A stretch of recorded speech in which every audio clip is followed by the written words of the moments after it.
Bismillahirrahmanirrahim. Assalamualaikum warahmatullahi wabarakatuh. Waalaikumsalam warahmatullahi wabarakatuh. Waalaikumsalam warahmatullahi Waalaikumsalam warahmatullahi wabarakatuh. Terima kasih kepada peserta seminar yang telah menghadiri pertemuan secara virtual pada siang hari ini. Semoga semuanya dalam keadaan sehat walafiat. Amin, amin ya rabbal alamin. Baiklah, pada siang hari ini saya akan mempresentasikan hasil penelitian saya yang berjudul Pengaruh Terapi Wicara Terhadap Kemampuan Berbicara Anak Autis di SLB Khusus Autis Al-Ikhlas Bukit Tinggi.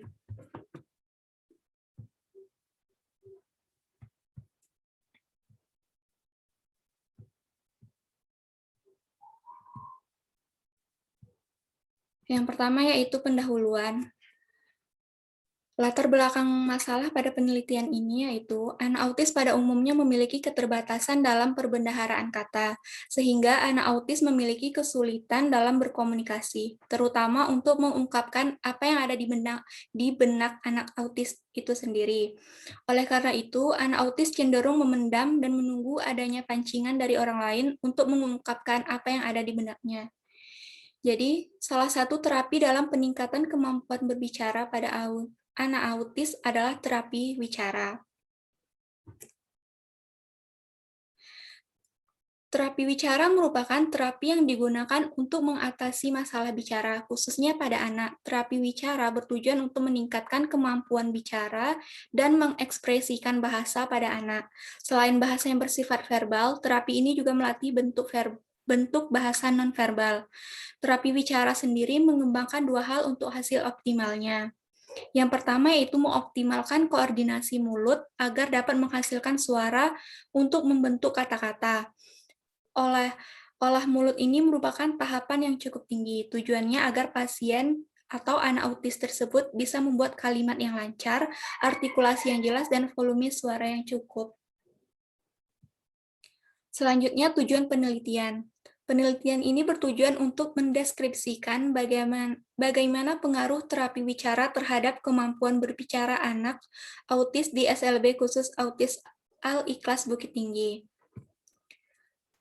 Selanjutnya itu manfaat penelitian. Manfaat penelitian pada penelitian kali ini ada dua. Yang pertama yaitu manfaat teoritis, yaitu untuk mengembangkan ilmu tentang terapi wicara dan kajian psikolinguistik yang berkembang di masyarakat. Yang kedua yaitu manfaat praktis. Manfaat praktisnya itu menjadi acuan bagi peneliti lain yang meneliti di bidang psikolinguistik. Selanjutnya itu metodologi penelitian. Dalam metodologi penelitian, yang pertama itu ada jenis dan metode penelitian. Jenis penelitian ini yaitu penelitian kualitatif dengan menggunakan metode penelitian deskriptif. Selanjutnya, teknik pengumpulan data. Teknik pengumpulan data pada penelitian ini yaitu menggunakan metode studi kasus. Penelitian dilakukan terfokus pada suatu kasus tertentu untuk diamatin dan dianalisis secara cermat sampai tuntas.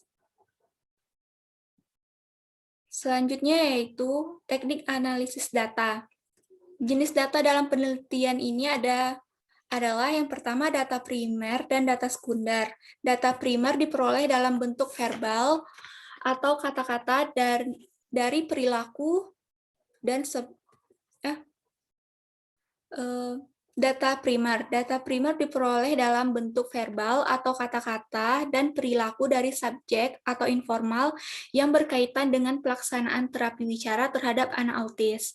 Yang kedua yaitu data sekunder yang diperoleh dari dokumen-dokumen dan foto-foto yang dapat digunakan sebagai pelengkap data primer. Lalu, data diambil menggunakan teknik yang pertama observasi, yang kedua wawancara, yang ketiga analisis dokumen. Selanjutnya masuk kepada pembahasan.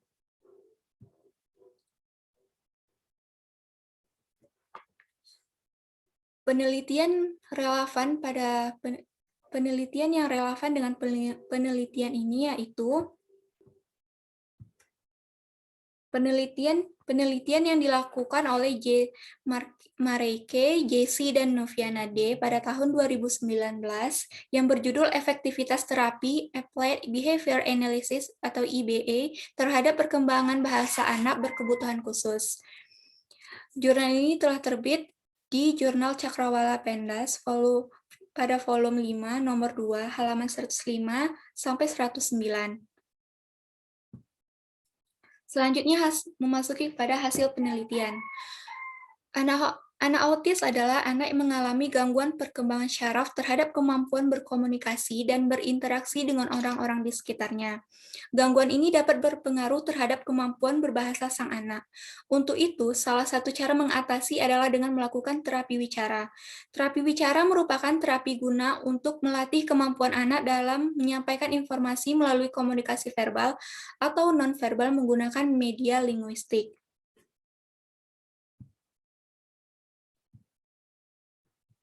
Selanjutnya yaitu beberapa anak autis dapat berbicara dengan normal dan lancar. Sebagian lagi mengalami hambatan dalam berbicara, dan sebagian lainnya tidak dapat berbicara sama sekali. Oleh karena itu, disarankan untuk mereka yang masih mengembangkan kemampuan berbicara, meskipun terhambat, sebaiknya mendapatkan terapi bicara untuk memaksimalkan wicaranya.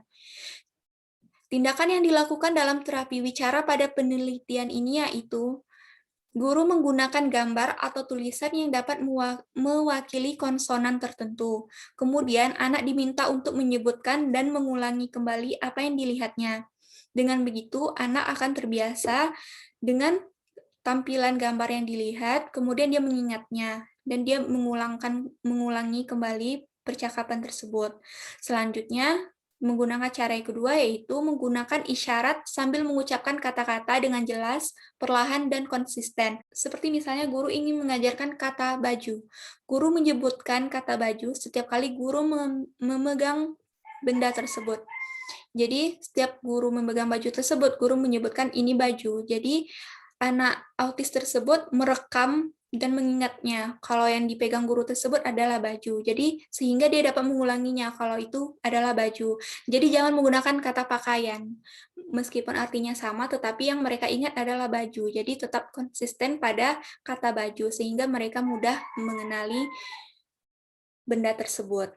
Itulah hasil presentasi penelitian saya pada siang hari ini. Terima kasih atas perhatiannya. Saya akhiri dengan Assalamualaikum warahmatullahi wabarakatuh. Waalaikumsalam warahmatullahi wabarakatuh.